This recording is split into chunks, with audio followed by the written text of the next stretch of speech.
자, 이번 시간에는 조선후기 문화편에서 성리학과 관련되는 학파 형성과 대립을 이야기하도록 합니다. 즉 다시 말하면 남인, 북인, 동인, 서인 이쪽을 이야기할 거예요. 그러니까 우리가 붕당 정치에 관한 내용에서 우리가 정파 분열 나오는 거죠. 그것을 다시 한번 반복하는 형태가 등장하게 될 겁니다.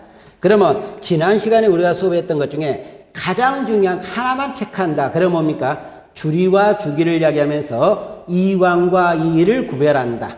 다른 것은 모르더라도 이거 하나는 머릿속에 넣어주셔야 됩니다. 자, 그러면 이번 시간으로 우리가 들어갑니다. 학파 정파의 형성이라고 이야기를 하는데 16세기 중반으로 넘어갑니다. 이때는 성리학 이해가 굉장히 심화되는 거예요. 그러는 과정에 학설이나 지역에 따라서 학파가 형성됩니다. 이 학파가 다시 뭐가 된 겁니까? 정치권으로 올라가면서 정파가 된 거예요. 그래서 학파는 정파는 연결되고 있었다. 이렇게 나오게 되는데 여러분 교재 가면 영남학파, 기호학파가 등장하고 있습니다. 근데 우리가 일반적으로 정치편에서 이야기한 순서로 넘어가는 방법을 취하도록 하겠습니다. 자, 그러면 우리가 붕당 정치가 등장하면서 처음에 선조 때 동인과 뭐가 분열합니까? 서인이 분열하죠. 이 분열한 이유가 뭐였습니까? 척신정치 잔재청산이라든가 이조전랑권이라고 이야기를 했을 거예요, 결론적으로. 근데 여기는 척신정치 잔재청산을 급진적으로 하자. 여기는 온건적으로 하자 했어요. 이때 동인의 중심인물로 나왔던 사람이 뭐다? 서경덕이 등장합니다. 또 조식이 나오게 되겠죠. 이황이 나오기 시작을 할 겁니다. 서인의 중심물로 누가 나왔습니까? 율곡이 나왔죠. 이이 한 분이 누가 나옵니까? 성혼이 등장했어요. 그러면 이때 우리가 학파를 이야기할 때 호를 본따서 학파를 이야기하거든요. 서경덕 화담학파, 조식 남명학파라고 이야기를 하고 이황은 태계입니다. 태계학파, 율곡학파, 우계학파입니다. 이러면서 학파와 나눠지고 있었다. 그런데 처음에 승리는 누가 온다 그랬습니까? 여기 동인이 승리한다 그랬어요. 그러다가 정열인 모반 사건을 배경으로 하면서 여기 이 서경덕과 조식이 뭐로 나가고요? 북인으로 나가고요. 이황계열이 뭐가 된다 그랬습니까? 남인계열이라 그랬죠. 이때 승리는 누가 한다? 남인이 합니다. 처벌의 온건적, 처벌의 강경적이라 그랬어요. 그러면서 분열하고 있었다. 그러면 여러분 교재 잠깐 기억에 남인이 있습니다. 보도록 합니다. 이황 양문을 정통으로 계승하면서 정열입 처벌의 온건적이라 그랬고 이분은 정계보다는 어디 있다? 향촌에 많이 거주하기 시작을 합니다. 근데 이 남인은 이황계를 계승하는 과정에 나중에 두 개로 나눠지기 시작을 합니다. 어떤 경우로 나눠지느냐? 하나는 경상도 지방을 중심으로 했던 경상도계의 남인과 또 하나는 경기도 지방을 중심으로 했던 경기도계의 남인으로 나눠지는데 잠깐 여기서 원래 지방 쪽으로 내려가면 자기 것을 고집하는 게 강하다. 구분을 그렇게 하시기 바랍니다. 중앙 쪽에 가면 다른 학문을 좀 더 수용하는 게 강하다. 그러면 어디가 더 자기 것을 고집하겠습니까? 경상도 남이 자기 것을 고집하죠. 그래서 여러분 교재에 보니까 이황학설을 정통으로 계승하자고 주장한다. 근데 경기도는 이익이라든가 정약용과 관계되면서 주자에 구애받지 않고 독자적 철학책이라고 그랬어요. 잠깐 이황을 우리가 바로 앞 시간에서 뭐라 그랬습니까? 동방의 주자라 그랬고 주자 중심이라 그랬어요. 근데 여기는 경기도계의 남인은 뭡니까? 주자 학설에 구애받지 않는 거예요. 그래서 여기보다 좀 더 뭐다? 개방적이다 이렇게 나옵니다. 그러는 과정에 이쪽에 있었던 북인에 관한 설명이 등장합니다. 북인은 서경덕과 조식의 합통을 계승하고 있었다. 정열입 처벌에 강경적이라고 이야기를 했습니다. 임진환 때 의병장만이 배출한다 그랬죠. 정인원과 곽재우를 배출하고 있었다. 그리고 광해군 때 집권파가 누굽니까? 북인이면서 광해군의 중립외교를 지지한다. 정치편에서 이야기를 했습니다. 이러면서 나온다. 그러다가 이것을 계승하는 과정에 기정진, 이진상이 등장하게 되면서 이의 절대성을 강조했고 이 이론론이라고 이야기를 했어요. 일본 성리학에 영향을 준다. 이야기 끝났죠. 바로 앞 시간에 한말 위정책에 영향을 준다. 이 앞전에 설명했죠. 자, 그러면서 나온다. 그러면 기호학파라고 이야기를 하는 게 서인이에요. 이와 성원의 학문을 계승한 계열이라고 이야기를 하게 됩니다. 그런데 이 서인이 나중에 분열을 해요. 이 분열이 우리가 조선 후기편에 숙종에 가면은 경신 환국이 등장합니다. 이러면서 이 서인이 이의 학문을 계승한 게 뭐라고 하고 노론이라고 이야기를 하고 성원의 학문을 계승한 게 뭐라고 하고 소론이라고 이야기를 합니다. 근데 노론과 소론이 분열한 경신왕국은 남인의 처벌 문제를 가지고 이야기해요. 근데 노론은 강경적인 처벌을 요구했고 소론은 온건적인 처벌을 요구했습니다. 근데 경신왕국에서 어디가 승리해요? 노가 승리하죠? 그러면 이때부터는 반대파를 인정한다 안 한다? 안 한다. 그래서 그때부터 일당전제화라고 이야기를 합니다. 그러면 여러분 교재에 노론에 관한 설명이 등장하네요. 자, 보도록 합니다. 기억, 이의 학문을 정통으로 계승하자. 그러면서 노론의 중심부는 송시열인데 소론은 조금 이따 이야기하겠지만 윤증입니다. 자, 그러면서 주자 중심의 성리학을 절대화하는 거예요. 반대파를 인정하지 않았죠. 그러니까 내 것을 고집하는 거예요. 이러다가 다에 가다 보니까 노론이 두 개로 나눠지기 시작을 하게 됩니다. 하나는 충청도 지방의 노론이라고 이야기를 하고 하나는 뭐라고 이야기를 합니까? 서울 지방의 노론이라고 그래요. 그러면 제가 이런 이야기를 했습니다. 어떤 이야기를 했냐면 여기 남인을 이야기하면서 서울에 가까운 것은 개방적이고 먼 것은 폐쇄적이라고 그랬습니다. 그러면 여기가 폐고 여기가 개방적이죠. 그러면 두 개 중에 밑에가 개방이고 위에가 뭡니까? 폐쇄적이라는 이야기가 나올 거예요. 그러게 보시기 바랍니다. 그러면 충청도 지방은 노론이라고 이야기를 하는데 뭐라 그러냐? 주리를 고집한다. 자, 충청도 지방은 노론인데 자기 것만 고집하는 거예요. 근데 경기 서울 지방은 노론은 뭐냐? 주리도 포괄적으로 이해하자. 자, 여기는 주기를 고집하고 오타가 나왔네요. 주기를 고집하고 여기는 주리도 포용적으로 이해하자. 이렇게 나와 있어요. 그러면 여기가 개방인데 우리가 조선 후기 편에 가면 요 충청도 지방의 노론을 뭐라고 하냐면 호론이라고 이야기를 하고 여기 서울 지방의 노론을 뭐라고 하냐면 낙론이라고 그래요. 그래서 우리가 조선 후기 편에 가면 중요한 것 중에 하나가 호론과 낙론 간의 갈등, 호락 논쟁은 꽤나 중요해요. 이것은 인간의 심성과 사물의 심성을 어떻게 보느냐. 그래서 호론과 낙론, 인물성 동론이냐 이론이냐인데 나중에 뒤에서 이야기할 건데 가장 중요한 하나 단어만 이야기합시다. 호론은 개방입니까? 폐쇄입니까? 폐쇄적인論절이요. 그래서 인간과 사물의 본성이 같다 다르다? 다르다고 이야기하는 이론이 되겠고 낙론은 개방이죠. 그래서 인간과 사물의 본성은 같다는 뭐를 이야기합니까?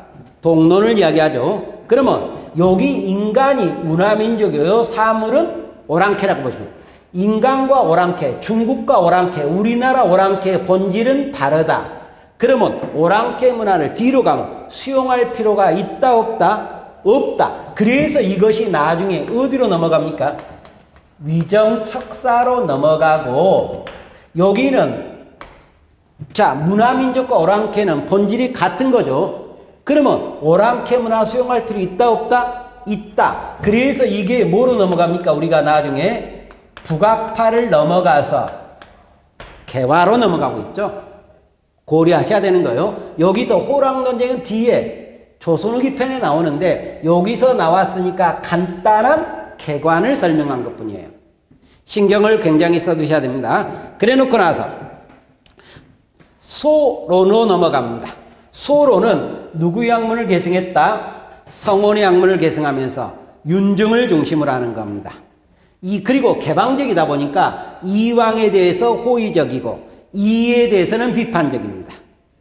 그리고 양명학과 노장사상을 수용하면서 성리학의 탄력적. 자, 이분 성리학자 맞습니까? 틀립니까? 맞긴 맞죠? 개방이니까 탄력적이란 이야기예요. 그러면 나오겠고, 동그라미 다니는 송시열에서 사문난적에 몰린 윤유학설 변호하고 있다. 송시열 이쪽이에요. 반대파를 인정하지 않는 게 사문난적인데 사문난적으로 몰린 사람까지 변호한다. 우호적이란 이야기죠. 그 말은 개방적이다. 그래서 이 사람이 양명학을 공부한 이유도 개방이니까 공부해요. 원래 양명학은 성리학을 비난해서 나온 학문이에요. 근데 성리학자는 맞죠? 근데 양명을 공부한다는 개방이니까 공부한다. 그래서 반대파도 인정할 수 있는 거다. 이런 말이다. 가로 4번 학파대리.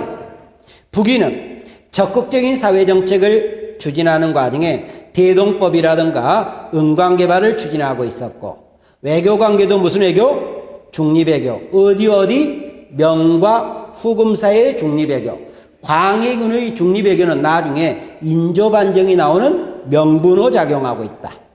서인은 주자중 성립을 강조하면서 명나라에 대한 의리 명분을 추구하고 있었고, 서인의 친명배금 정책은 결과적으로 정묘호랑과 병자호랑이 나오는데 커다란 원인까지 제공하고 있었다. 이렇게 나오잖아요. 이러면서 나오겠고, 불교와 민간신앙이라고 이야기를 하게 됩니다.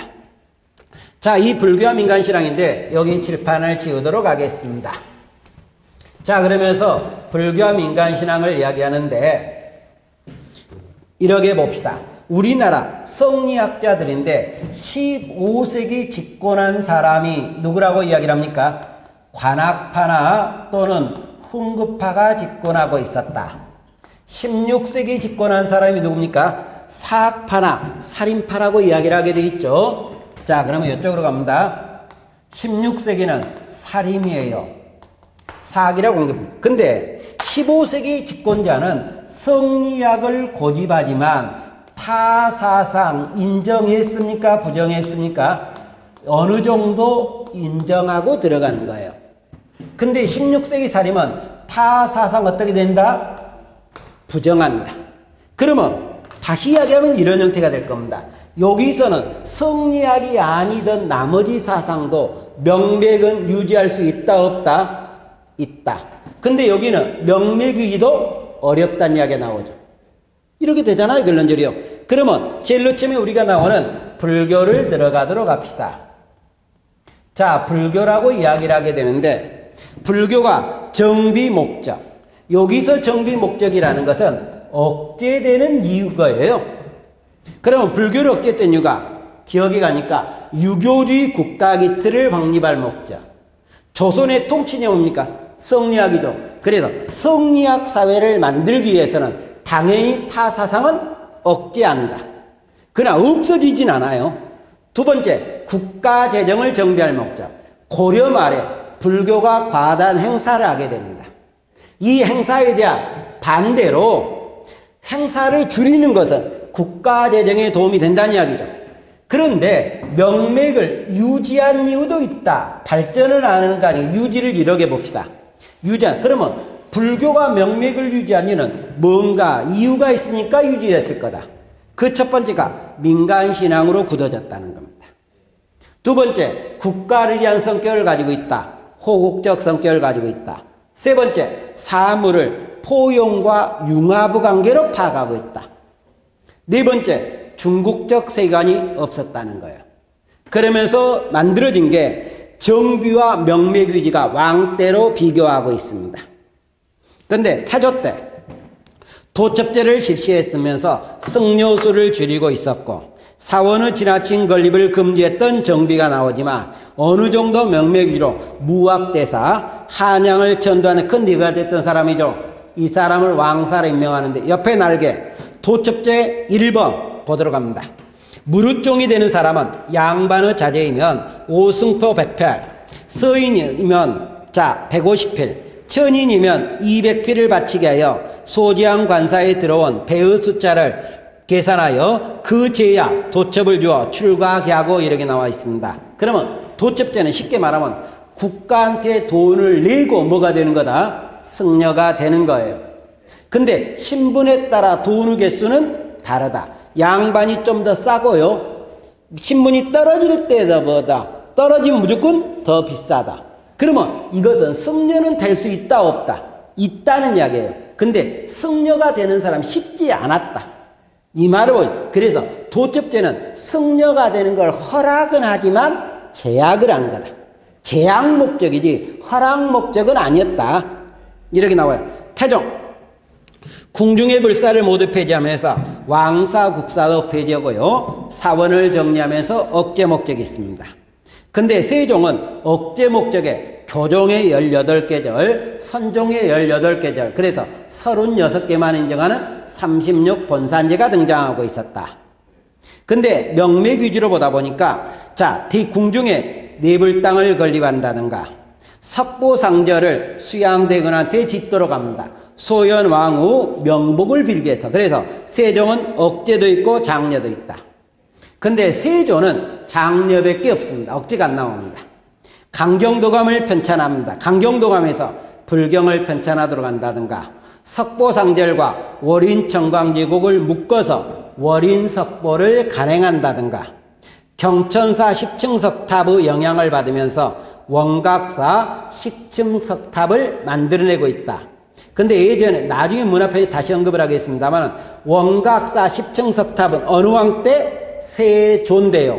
기출문제에서 동그라미 하나를 더 넣었어요. 세종 이래갖고 틀린 적이 있었다. 성종은 불교를 억제만 합니다. 도첩제를 폐지해버린다. 이 도첩제를 폐지한다는 것은 승려가 되는 방법을 아예 없애버립니다. 그러니까 절들이 어디로 간다? 상간불거는 산속으로 들어간다는 이야기의 결론적이요. 이러면서 우리가 등장하고 중종 때는 승과를 폐지하고 명종 때는 문정왕후의 도움을 받으면서 불교가 어느 정도 회복을 해요. 권위를. 그러다가 16세기 후반 임진왜란 때 우리나라 승려 의병장들 활동도 등장하고 있었다. 큰 문제는 아닌데 참고로 보시면 되겠고 그 뒤로 도교가 나옵니다. 근데 도교도 이 사람이 집권할 때는 억압과 인정이 다 있다. 근데 이 사람이 집권할 때는 어느 쪽으로 간다? 억제 쪽으로 간다. 이 말이 나올 거예요. 그러면 도교 명맥자 정비목적 도교를 억제하는데 도교 행사를 줄여서 국가재는 확보한다. 잠깐 그러면 도교 행사는 조선시대에 있습니까 없습니까? 있죠. 축소예요. 폐지가 아니에요. 도교 행사는 있다는 이야기예요. 그러면 명맥위주의가 뭐냐? 유교 문약화를 방지하고 있다.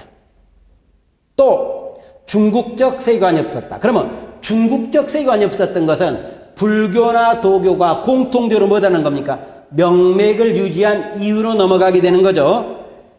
세 번째, 사대부에 은둔 사상을 심어주고 있었기 때문에 명맥을 유지하는데 이때 조금 전에 이야기했던 도교 행사는 있다 없다? 있다. 그래서 도교 행사로 뭐가 나온다?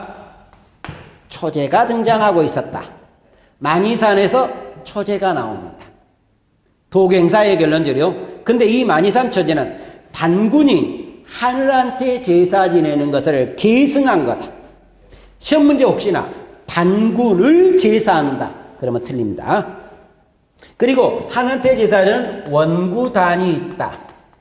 그러면 하늘한테 제사 지낸다는 이야기는 제사를 지내는 관공서가 있어야 됩니까? 없어야 됩니까? 있어야 되겠죠. 그 관공서가 뭐냐면 소격서라고 이야기를 합니다.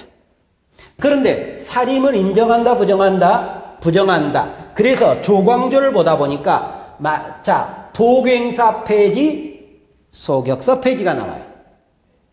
그러면서 사림들은 이것을 억제는 하고 있지만 나름대로 심신수양하는 수단으로 이용하기는 하고 있었다. 그러면 불교는 억제도 있고 장려는 아니지만 명맥유지도 있죠. 도교도 억제는 있고 명맥유지도 있죠. 근데 풍수지리설은 옥제는 없습니다. 자, 첫 번째, 한양을 도읍을 정할 때 풍술의 영향을 받습니다. 누구와 관계되면서? 무학대여서 관계되면서. 한양은 고려시대 뭐였습니까? 남경이었죠. 그래서 우리가 남경길지설이라고 이야기를 합니다.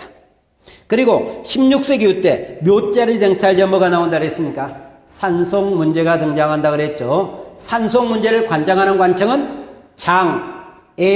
장애원입니다. 장애원. 자, 기타 가로 4번. 기타 신앙이 난데 이름만 읽고 넘어갑니다. 무격과 산신사상, 삼신숭배 촌락지가 나온다든가 세시풍속, 명당선호가 나온다든가 종묘와 사직을 건립을 하고 있었다. 이렇게 나오네요. 이러면서 우리가 등장하고 다음 단으로 넘어가면은 과학기술의 발달, 그러면서 01번 천문학과 역법과 의학이라고 이야기를 합니다. 자, 그러면 여기서 우리가 15세기 집권자가 누구라 그랬습니까? 관악파나 훈급파라 그랬고 16세기 지배자는 누구라 그랬습니까? 사림이라 그랬는데 과학기술을 장려한 게 관학 쪽입니까? 사학 쪽입니까? 관학이 조결론절이요. 그럼 여기 타이틀이 과학기술의 발달이에요.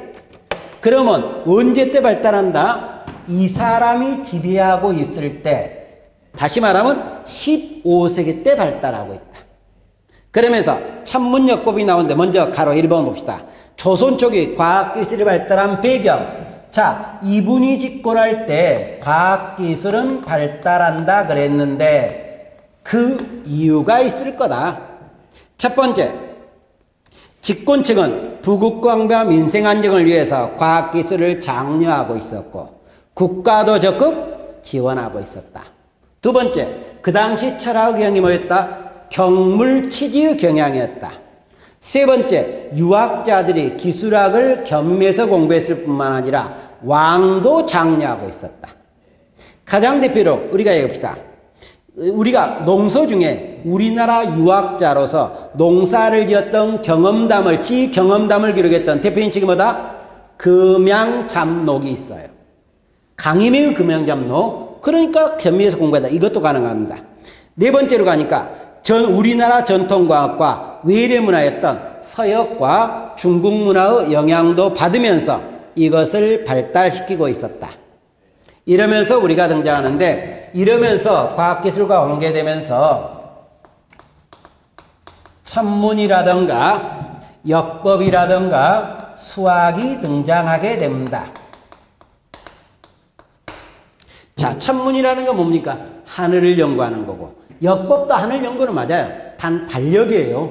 수학은 무지하게 귀찮은 수학책이네요, 결론적으로요. 자, 그러면 천체관측, 혼천이라든가 간이가 등장한다. 시간 측정기구로 자경류나 앙부일기가 나온, 잠깐, 자경류, 앙부일기 어느 왕? 세종. 강우량 측정기로 축기가 나오죠. 이것도 뭐? 세종. 그런데 옆에 날개 자경류 사료가 있죠. 한 번쯤은 읽어봐 두시기 바랍니다. 사료는 한 번쯤 읽어봐 두시기 바랍니다. 토지 측량기구로 세조 때 인지나 규형이 나오게 돼 있죠. 근데 이것을 사용해서 토지 측량이나 지도 제작이라고 했죠. 이때 지도 제작에 사용된 지도가 뭐다? 동국지도다. 잠깐, 제가 지난 시간에 이런 얘기 했습니다. 동국지도는 우리 교재에 몇 번 나온다? 2번 나온다. 조선 전기 때 나오는 동국지도와 양성지가 그렸던 동국지도가 있고, 조선 후기에는 정상기가 그렸던 동국지도가 있다 그랬죠. 그 두 개 구분을 해달라 그랬습니다. 머릿속에 넣으시겠고. 자, 천문학 관계되면서 천상열차 분야지도. 자, 천상열차 분야지도는 어느 정도 공부하셔야 됩니다. 천상열차 분야지도라고 이야기를 하는데, 먼저 공부할 것. 어느 왕 때 나왔다? 태조. 동그라미 넣어갖고 태종이라 하면 큰일 납니다. 태조. 근데 이 천상열차 분야지도라고 이야기를 하는데, 자, 우리가 보면은, 본문 내용에 보면은 사진이 나와 있죠. 천상열차 분야지도 나와 있잖아요, 결론적으로요. 그것도 한번 확인하고. 근데 이 천상열차 분야지도는 태조 때인데, 고구려 천문도의 영향을 받아서 돌에 새긴 천문도입니다. 머릿속에 넣어두세요. 세종대 천문도가 나온다든가. 칠정산 달력역법입니다. 자, 우리가 칠정산이라고 하는데 칠정산 어느 왕 머릿속에 넣으셔야 돼요. 세종입니다. 근데 이것은 자, 원나라의 수시력의 영향을 받습니다. 원나라 수시력에다가 아라비아 것 어디 영향을 받습니까? 회력의 영향을 받아요. 그래서 어디를 기준으로 한 달력이다? 한양 기준 달력이에요. 그러면 중심을 어디에 뒀다? 한양이니까 우리나라죠. 그러니까 자주성이라고 이야기를 할 수 있다는 거예요. 자주성 머릿속에 잘 넣으시기 바랍니다. 조선후기 김유기 시연령을 채택하기 전까지 우리나라 달력의 기본이다. 칠정산 꽤 어느 정도 언급이 되고 있는 겁니다. 그리고 옆에 날개 사료에 네모 1번과 네모면 사료가 있죠. 이 사료도 머릿속에 체크해두시기 바랍니다. 체크해두시기 바랍니다. 이렇게 나오겠고 수학이 등장하고 있습니다. 수학의 필요성은 뭡니까? 크게 말하면 세금하고도 밀접한 관련을 가지고 있다. 그래서 나왔던 책이 뭐다? 산학계몽이라던가 상명삼법이 등장하고 있다. 산학계몽과 상명삼법이 등장하는 수학책이 나오고 있다. 그런데 여기서 혼동하지 말까? 이 책이 수학책입니까? 달력입니까? 수학이죠. 근데 이것을 달력으로 내는 문제도 있긴 있다는 거예요. 달력으로 내는 문제도 있다. 그렇기 때문에 달력이 아니라 이것은 뭐다? 수학책이다. 그러면 거꾸로 다시 가봅시다. 여기 산자가 무슨 산자예요? 여기 산자가 세마는 거죠. 근데 칠정산 산자도 세마는 겁니다. 그래서 칠정산을 수학으로 내는 경우도 있다는 거예요. 칠정산은 수학이 아니라 뭐다? 달력이라는 거. 혼동하지 말라고 이야기를 한 겁니다. 자, 그러면서 우리가 그리놓고 나서 의학이 등장하게 됩니다. 자, 그러면 의학이 나오게 되는데, 자, 우리나라 의학입니다. 향약, 채치, 원령이라 그래서 세종 때 나오는 건데요. 민간에서 월별로 채취해야 될 약제에 관한 내용을 기록한 거다. 큰 의미는 없고 향약 집성방이라고 이야기를 합니다. 자, 여기 의학책으로서 중요한 게 나왔네요. 향약 집성방. 자, 어느 왕 때 나왔던 책이라고 되어 있습니까? 조선 세종이라고 되어 있죠. 머릿속에 잊어먹지 않기를 바라겠고요. 근데 이 세종 때 나왔던 이 책인데 향약 재생 집성방을 기본으로 만들어 놓은 거고, 근데 동그라미 나번이 중요합니다. 우리나라 풍토에 알맞는 약제와 치료법을 정리하고 있다. 잊어먹지 마시고. 옆에 날개 향약 집성방 사료 나와 있으니까 사료 봐두시기 바랍니다. 근데 여기서 잠깐 또 하나 구분할 게 있어요. 이 향약 집성방과 참고적으로 시기를 구분할 게 있습니다. 고려 후기 때 나왔던 책으로 뭐가 있다? 향약 구급방이 있죠. 이것은 언제 것? 고려 후기 것. 이것은 언제 것? 조선 초기 건데 왕까지 오가 뭐다? 세종이다. 세종이다. 머릿속에 넣으시겠고. 세종 때 또 하나 나왔던 게 의방유치가 있습니다.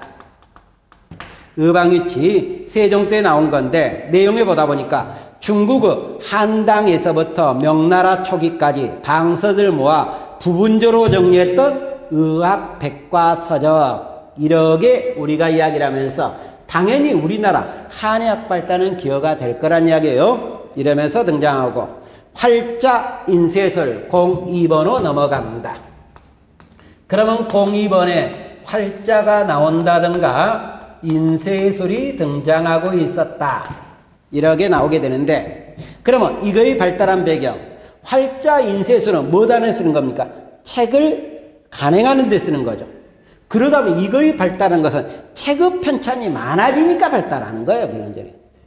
그러면 이때 활자가 나오는데 활자는 금속 활자로 만드는 거죠. 근데 이때 타종 때는 주자소를 설치해서 무슨 자? 개미자라고 이야기를 하겠고, 세종 때는 무슨 자를 만든다고 그랬습니까? 갑인자를 만든다 그랬죠. 그런데 갑인자를 만들게 되는데 이 갑인자는 굉장히 정교하고 아름답다고 되어 있습니다. 근데 그것보다 더 뒤에 니은법. 자, 식자판을 조립하는 방법을 창안해서 인쇄의 농도를 몇 배 올렸다? 2배 정도 올리고 있었다. 이 말이 있죠. 신경을 써두시기 바랍니다. 세종 때 동그라미 니은법. 식자판을 조립하는 방법을 창안해서 인쇄의 농이 2배 올랐는데 어느 왕 때? 세종 때. 제지술도 꽤나 발달하면서 조지설한 관청도 마련하고 있었다. 이렇게 나오네요. 그러면서 등장하고 03으로 넘어가게 됩니다. 그러면 우리가 03으로 넘어가다 보니까 농서와 병서가 나오네요. 농서라는 게 뭡니까? 농업 서적이죠, 결론적이요. 병서 뭡니까? 군사에 관한 병법에 관한 책을 병서라고 이야기를 합니다. 자, 그러면서 나오게 되는데 이 농서라는 것은 자, 어떤 특징을 갖냐? 우리나라 전통적 농업 기법입니다.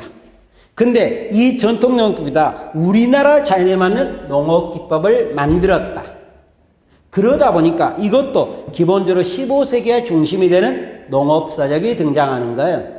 그러면 이 농서로 우리가 먼저 보는 게 중요한 게 먼저 나오네요. 우리나라 최초 농서로 뭐가 있다? 농사직설이 있다. 농사직설 보셔야 되는데 어느 왕 때 편찬한 거라고 되어 있습니까?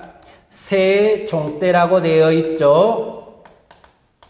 세종 때라고 이야기를 한다. 그러면서 내용을 보다 보니까 정초와 변호문이 한 건데 내용을 봅니다. 씨앗의 저장법, 토지력 계량법, 모내기법 등을 소개하고 있다. 그러면서 실제 경험 후 농사법이라고 되어 있죠.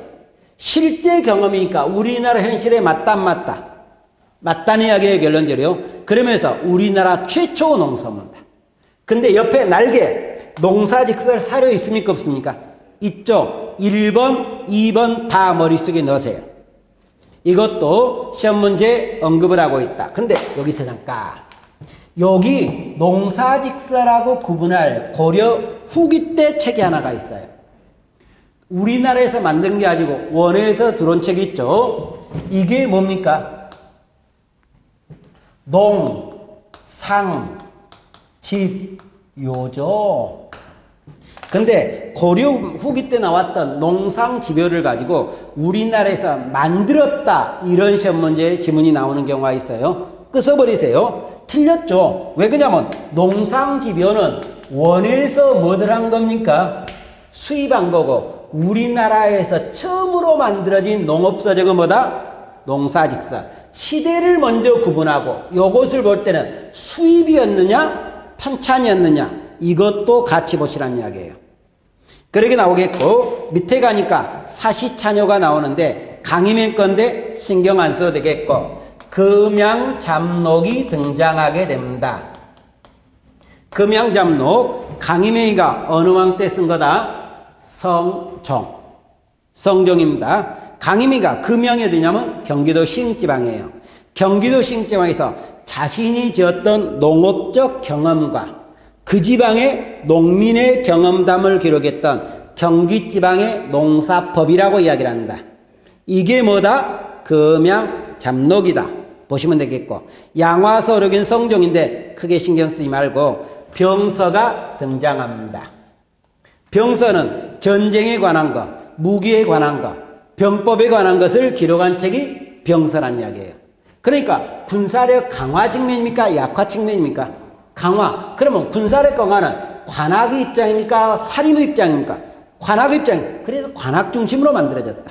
그래서 15세기 내용들은 거의 100은 아니지만 일반적으로 유교 서적이 아니고서는 성리학 서적이 아니고서는 15세기 서적이 꽤 많다. 이렇게 보는 거예요, 결론적으로. 자, 그러면 그와 같은 병서. 정도전에 진도가 등장하게 됩니다. 정돈이 진도는 정돈이 무슨 수복운동을 했습니까? 요동수복운동을 했죠. 결론적으로요. 정돈이가 중국 황제에 보냈던 걸 뭐 표전문 문제와 관계되면서 중국 황제가 글을 쓴 사람 잡아오라는 것에 기분이 나빴던 정도전이가 요동수복운동을 주장했고, 그래서 나온 게 뭡니까? 진도라고 이야기를 하죠.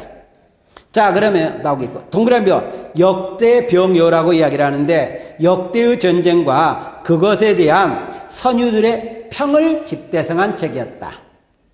총통등록, 이것도 세종인데요. 화포 제조법이라든가 화약의 사용법에 관한 내용이고, 동국병감이 등장하네요. 동국병감이라고 이야기를 하는데, 이것은 문종 때 나온 거라고 이야기를 합니다. 그러면서 한무제부터 고려시대까지 중국과 우리나라의 전쟁 내용을 기록한 거다. 그러면 여기서 한무제의 전쟁이니까 우리나라는 어느 시대? 고조선 시대죠. 그러니까 고조선은 멸망과 관련되는 거예요. 왜? 고조선이 멸망할 때가 한무제가 우리나라를 공격해서 멸망하거든요. 그래서 고조선 멸망하고도 밀접한 관계를 띠는 책이었다. 병장도설이 등장하게 된다. 병장도설이라고 하는데 군사훈련의 훈련의 지침을 밝혔던 그, 그래서 군사훈련의 지침서로 이야기를 했던 게 우리가 병장도설이라고 이야기를 한다. 이렇게 봐두시고, 가로 3번에 가니까 무기제조술이 등장하고 있습니다. 그러면 이 무기제조술과 관계되면서 화약무기제조라고 이야기를 하는데, 최무선에 알려졌던 최상이 등장해요. 최무선은 원에서 들어왔던 화약법을 가지고 우리나라에 제조를 했고, 그래서 왜구를 토벌한 게 무슨 전투라고 이야기를 합니까? 진포전투라고 이야기를 하고 있다. 그 아들이 최산이에요. 화약무기 제조를 담당하고 있다. 아버지가 화약이었으니까 아들도 어느 정도 화약에 대한 기법을 가지고 있었다는 이야기죠. 이렇게 보시면 되겠고, 이해가 가는가? 화포 최대 사정거리가 1000보에 이르고 있었다. 니은에 가니까 화차가 나오는데, 이 화차는 신기전을 쏘는 곳이죠. 결론적으로요. 신기전은 우리나라에서 영화까지 했던 대목일 겁니다. 병사, 태종 때 거북선을 만든다든가 비거도선을 만들어내면서 전쟁에도 어느 정도 기여가 되고 있었다. 이렇게 나오겠고, 과학기술의 발달이라고 이야기를 하는데, 그러면 이러한 과학기술 발달은 국가에 도움이 된다, 안 된다? 된다죠. 그래서 국방 강화라든가 민생 안정. 자, 요거는 국방 강화겠죠. 이것은 뭡니까? 민생 안정에 기여가 되겠죠. 결론적으로. 그래서 국가경제랑 국방 강화 민생 안정 꽤나 기여했지만 16세기 누가 지배할 때, 사림이 지배할 때는 도움이 된다, 안 된다? 사림이 지배할 때는 도움이 안 된다는 내용이 나오게 되겠죠. 자, 그러면 여기까지를 이 시간에 했다고 이야기를 하고 정리만 한번 들어가도록 합시다. 자, 이번 시간에 우리가 수업했던 내용이 어떤 내용이냐? 정파를 이야기했죠. 동인, 서인, 남인, 북인, 이거 구별했던 것 한 번쯤 보시는데, 그냥 보는 게 아니라 뭐하고 연결한다? 정치하고 연결해서 본다. 정치하고 연결해서 보는 것, 이것을 머릿속에 넣으시면 되겠고, 그다음 과학기술 발달해서 이제 여기서부터는 세부적인 겁니다. 세부적인 천상열차 분야지도 어느 왕 때 만들어졌다? 태조. 자, 그리고 칠정산 어느 왕 때 만들어졌다? 세종. 머릿속에 넣으시고, 향약 집성방 어느 왕? 세종. 내용, 제가 지금 말하는 책들은 내용까지는 보셔야 돼요. 지금 왕을 위주로 설명합니다. 세종 이야기. 농사직설, 세종. 금양잡록, 성종이죠. 이것이 여러분이 공부할 내용이에요. 그러면 우리가 다음 시간에 공부하는 게 문학과 예술입니다. 이 문학과 예술은 시작을 해서 다음 시간 문화편을 끝내게 될 겁니다. 결론적으로요. 오늘 수고하셨습니다.